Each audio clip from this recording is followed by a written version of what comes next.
Yeah.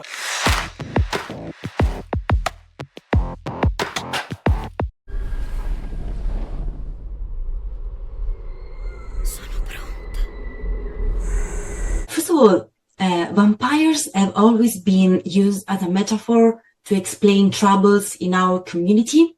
Am I wrong, or I think that this Nosferatu embodies mental health? Do you agree?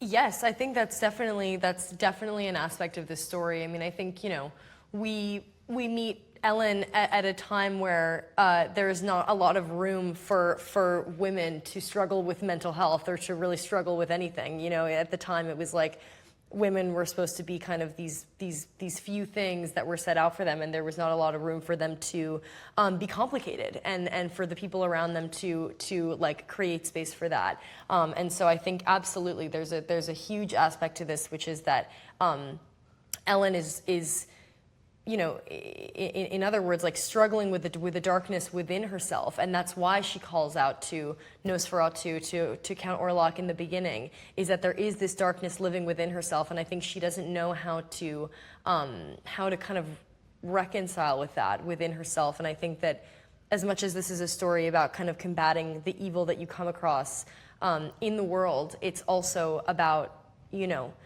coming to terms with the darkness that you can have inside yourself. Speaking about darkness, there's a line in the movie that says, we must know evil to destroy it. We must find it in ourselves. But Nicholas, how can we not turn to the dark side when you find the evil inside you? It's not so easy. I think as soon as you understand something, then it's easier to control it in a way, or accept it, or whatever it might be, however you have to deal with it. But I think there's something about, if you don't understand it internally, then it's easier to be seduced by whatever evil it might be, because you get swept away with it. Whereas if you look inside and understand it, then you kind of can see it for what it is, and then not get swayed by the external evil. I thought it kind of makes sense. Yeah, that was a great way to put it. Lily-Rose, you said that you studied Japanese dance to play the seizures that Ellen has. Do you believe that Sadako, the demon from The Ring, and Ellen could be friends? Yeah, sure, yeah, best girlfriends. I mean, I think, yeah, I think that there's a part of Ellen that could definitely go there. I mean, I think if she didn't kind of, I think that, you know, a lot of this is like also Ellen trying to process like the darkness within herself, and like Nick was saying, once you get to know something, you know, you can less easily be swayed or kind of tricked into it or something. And so I think that this movie is kind of a process of Ellen trying to understand this about herself and get to a place where she can accept it, and where, you know, she can maybe actually do something good with it. Yeah. And Nicholas, it's the first time that we see Nosferatu or Dracula with mustache. I want to know, what did you think when you saw the mustache?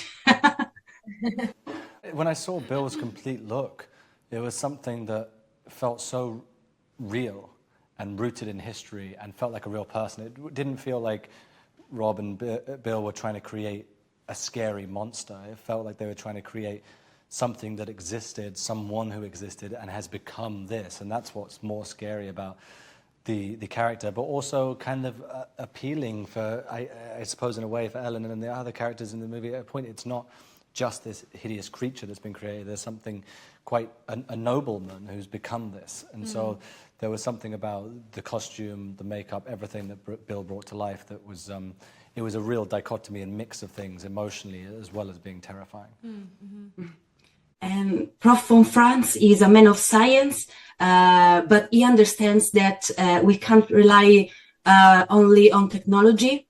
Do you believe it's right? We nowadays rely too much on technology. Yeah, of course we do. Yeah, yeah, definitely. And I think you know, our world moves so fast, you know, and technology moves so fast, and things are always new, and there's always bigger and better and newer and all of that. And I think that in all of that, we can kind of lose things from the past that were really important and that are really important and that can really help us, you know, whether that's like you know, reading a book instead of like going on your phone, or if it's like a homeopathic, you know, medicine kind of thing, rather than just like time and space and boredom. Yeah, yeah, So now exactly. there's a habit of just We being used to have like, so much more time to think. Yeah, and now our brains are kind of always input as opposed to just still.